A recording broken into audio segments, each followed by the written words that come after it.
My brother stood before the disciplinary panel and accused me of practicing law without a license. He said I had deceived clients, judges, and my family for 6 years. My parents sat behind him, certain they had come to watch my life collapse. I didn't defend myself. I didn't interrupt.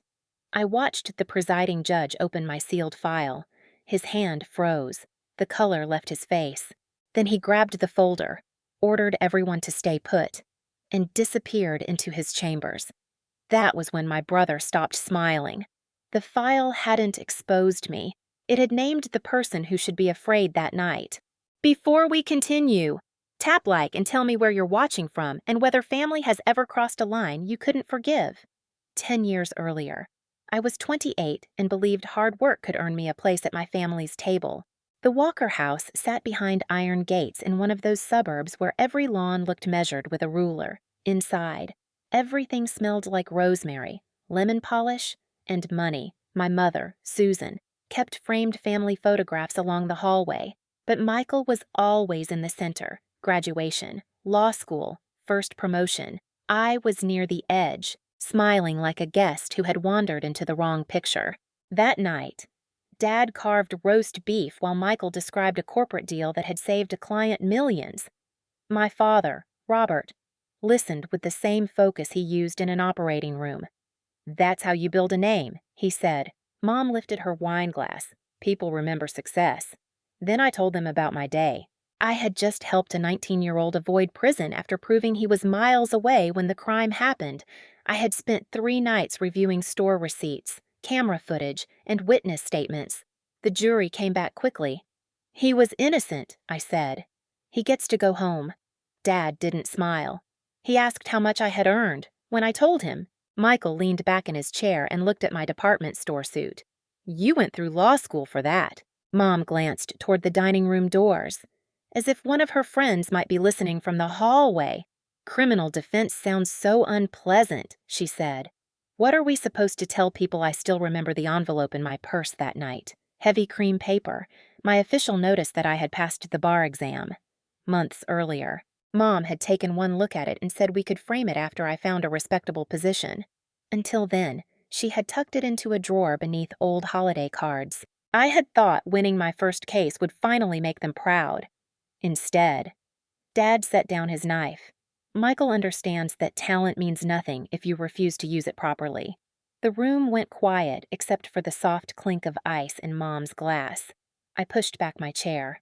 Dad told me that if I walked out, I would leave without money, introductions, or family support. So I walked out. Rain struck the windshield of my old sedan while I sat in the driveway, gripping the steering wheel until my hands hurt. Through the dining room window, I could see them continue eating. I spent the next 4 years working criminal cases, learning courtrooms the hard way. At 32, I opened my own practice downtown. The elevator broke often. The radiator sounded like loose chains. But every morning, when I unlocked that office, it belonged to me. Then, 2 months before the hearing, I won the case that put my name on the evening news. And while the city called me brilliant, Michael received a notice that could end his career and ruin him publicly. Michael's notice came from an outside audit team. They were reviewing accounts he had managed for one of the firm's largest clients, and nearly $200,000 was missing. He told himself it was temporary, a transfer here, a delayed reimbursement there. Money moved around until the numbers almost looked clean, but almost would not survive an audit. Then my face appeared on the evening news. I had just cleared Marcus Hill, a former Marine accused of financial fraud. The evidence against him had looked airtight until my team found that key payments, bills, and account records had been created while Marcus was hundreds of miles away. The jury acquitted him, and reporters crowded the courthouse steps. The next morning, Mom called me for the first time in months. She did not congratulate me. She asked whether the cameras had shown the front of my office. Michael saw something different in that coverage. He saw clients. He saw attention. Most of all, he saw a way out. If I lost my license, my cases would be transferred. My frightened clients would need new lawyers immediately. Michael could step in, play the grieving brother, and bring their business to his firm before the auditors reached his accounts. But first, he needed my life to look like a fraud. He went to our parents with a careful story. He said he had discovered irregularities in my bar records. He reminded them that I had left home after law school, refused their help, and opened a small office without involving the family. Why would she hide everything if there was nothing to hide? He asked. That question was enough. Dad heard proof because he had always believed independence was rebellion. Mom heard scandal because she had always feared whispers more than lies. Neither of them called me. Michael then pressured a young technology employee named Ryan Cooper to prepare documents that looked old. A failure notice, a few emails, a short exchange suggesting I knew I had never qualified to practice. Ryan was behind on rent and medical bills for his mother. Michael promised money and protection. He also made it clear that refusing a senior lawyer could end Ryan's job. 2 weeks later, a courier brought the complaint to my office. The heater clicked in the corner. Jason was arguing with the copier. Emily was laughing at something from the next room. Everything sounded ordinary until I reached the signature page. Michael Walker. I expected that one. Robert Walker. My chest tightened. Then I saw Susan Walker written in my mother's careful, looping hand. The coffee cup slipped against my palm. A dark line spilled across my desk, but I kept reading. They claimed they remembered me failing. They claimed I had withdrawn from the family because I was ashamed. They asked for my immediate suspension to protect the public. I picked up my phone and found Mom's name. My thumb hovered over the screen. Then I set it down. They had known how to reach me before they signed. That was when I understood this was not confusion. It was a plan. And my family had already chosen which child they were willing to sacrifice to save the other one. That evening, after Jason and Emily left, I stayed in my office with the lights off. The city glowed through the blinds in thin orange stripes.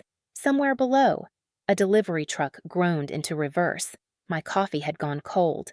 I kept seeing my mother's signature, not Michael's, hers. For years, I had told myself my parents were disappointed, not cruel, distant, not dangerous. That lie had been easier to carry than the truth. The complaint changed that.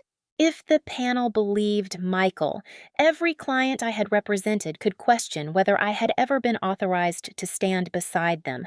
Men and women who had trusted me with their freedom would wonder if I had been lying from the beginning. That thought hurt more than losing the office. Margaret Cole arrived just after 8. She walked in wearing a gray coat, placed the complaint on my desk, and read every page without speaking. When she finished, she removed her glasses. "This is polished," she said. "Too polished." Jason returned with takeout nobody touched. Emily spread the documents across the conference table. Noah Bennett joined us by video and began tracing when the records had actually been created. The first crack came from Emily. "This wording didn't exist back then," she said, tapping the supposed failure notice. "They used language from the current licensing rules." Noah found the second. "These records were made recently," he said. "Not 10 years ago." Jason checked payments, bills, and office access records connected to Ryan Cooper. Nothing proved the whole scheme yet, but the pattern was forming. Then I drove to the bank. Inside a small safe deposit box was the cream-colored envelope my mother had once called unworthy of a frame. The paper had softened at the edges, but the embossed seal was still clear. I held it under the fluorescent light and remembered being 27, shaking with relief when I first opened it. I had passed. I had always passed. The next morning, Jason drove to the state archives and returned with a certified verification of my license history. Margaret prepared our formal response and placed the original confirmation under seal inside my official file. "We can send everything now," she said. "The complaint could collapse before the hearing. Michael would blame Ryan, or a clerk, or a misunderstanding." "No," I said. "He needs to say it himself." Margaret studied me. "This cannot be revenge." "It isn't." I looked at my mother's signature again. "I'm giving him one last chance to tell the truth." Margaret told me not to argue during his presentation. No interruptions, no anger. Let him choose every word carefully. "And if he keeps lying," I asked. "Then it stops being family drama," she said. "It becomes testimony." On the afternoon of the hearing, I pinned my hair back, buttoned my charcoal jacket, and walked into the tribunal room. Michael was already there, behind him. Dad sat rigid while Mom folded a white handkerchief in her lap. Neither looked at me. That silence told me exactly where they stood now. He smiled when he saw me, certain my silence meant surrender. The panel entered. As the last daylight thinned against the high windows, Judge Thomas Reed sat in the center. He looked older than I remembered, but his eyes stayed steady, impatient, impossible to charm. Michael rose first. He buttoned his jacket and placed both hands on the lectern. "This is the hardest thing I have ever done," he said, "but duty has to come before blood." His voice carried that polished sadness he used whenever he wanted credit for hurting someone. He told the panel I had failed the bar exam, hidden the truth, and opened a practice. He said I had deceived judges. He said I had deceived my family. Behind him. Mom pressed the handkerchief to dry eyes.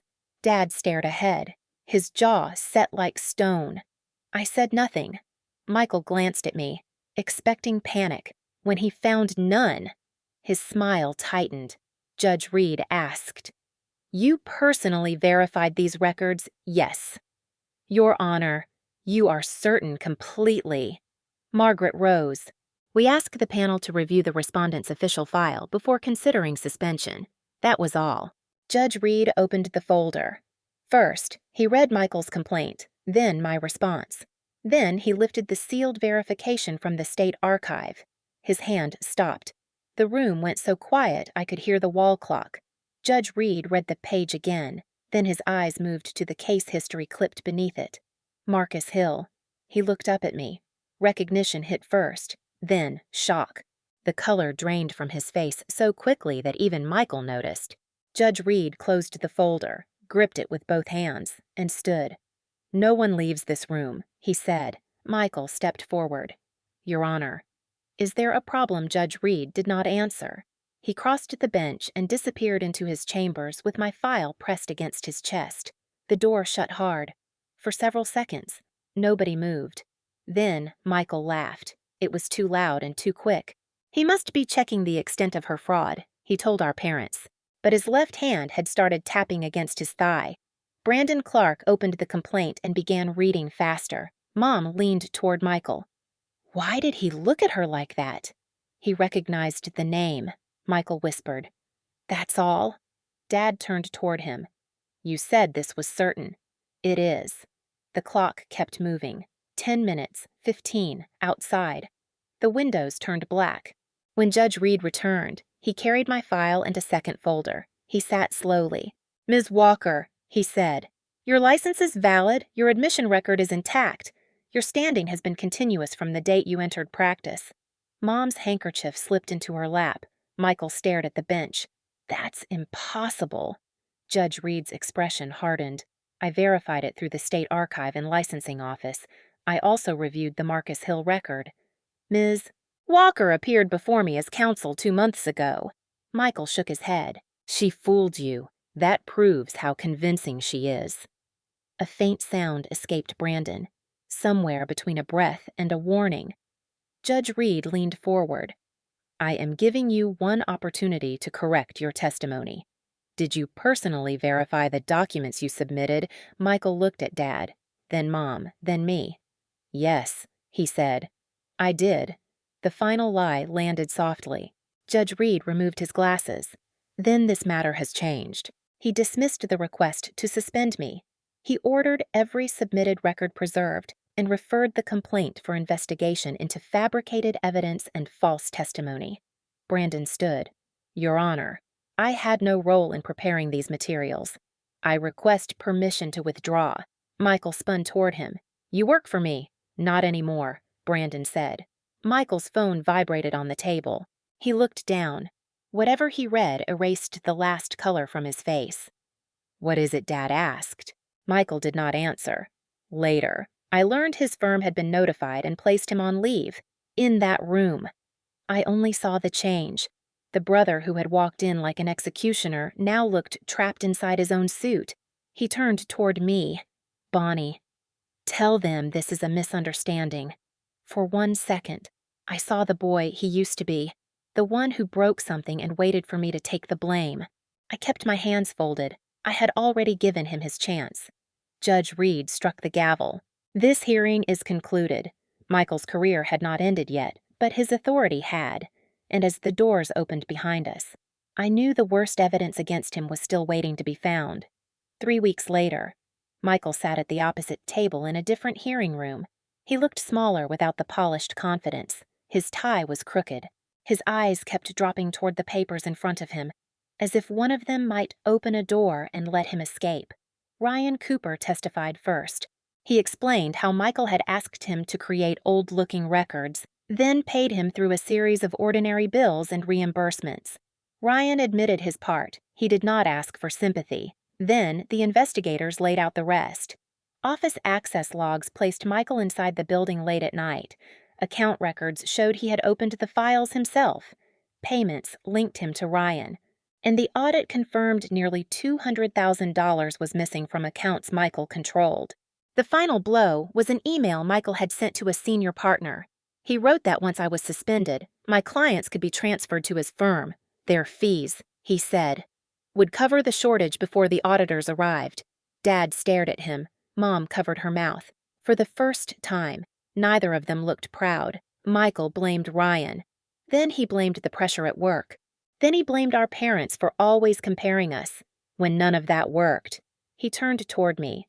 "Bonnie, please, tell them this was a family misunderstanding." His voice cracked on the last word. I looked at the brother who had tried to erase my life so he could save his own. "I'm not asking anyone to punish you," I said, "but I will not lie to protect you." That was all. Michael's license was suspended immediately. Months later, he lost it permanently. He was ordered to repay the missing money and faced separate criminal charges for the false records and testimony. Robert and Susan were investigated for signing statements they had never verified. They avoided the harshest penalties by cooperating, but their names were entered into the record beside the lie they had chosen over their own daughter. Dad found me outside the building. He offered to fund a larger office if I released a statement calling the case a misunderstanding. I told him no. Mom apologized, but then asked what she was supposed to tell people at her charity committee. That answer told me everything. I sent them a formal notice asking for no further contact. Back at my office, I opened the cream-colored envelope one last time. Emily had bought a simple black frame. Jason held it straight while I hung the letter behind my desk. The paper my mother once hid in a drawer now caught the afternoon light. A new client was waiting in the conference room. I smoothed my jacket, picked up my notebook, and walked toward the door. I had lost the family I was born into, but I had finally stopped losing myself. What happened taught me something I wish I had understood years earlier. Love does not ask you to disappear so someone else can feel powerful. Justice was not watching Michael lose everything. Justice was refusing to carry his lies for him. Sometimes the strongest boundary is simply telling the truth and stepping back. If your own family has ever made you feel small, controlled, or disposable, you are not alone. Share your story in the comments, send this to someone who needs it, and subscribe for more stories about betrayal, courage, and choosing yourself again.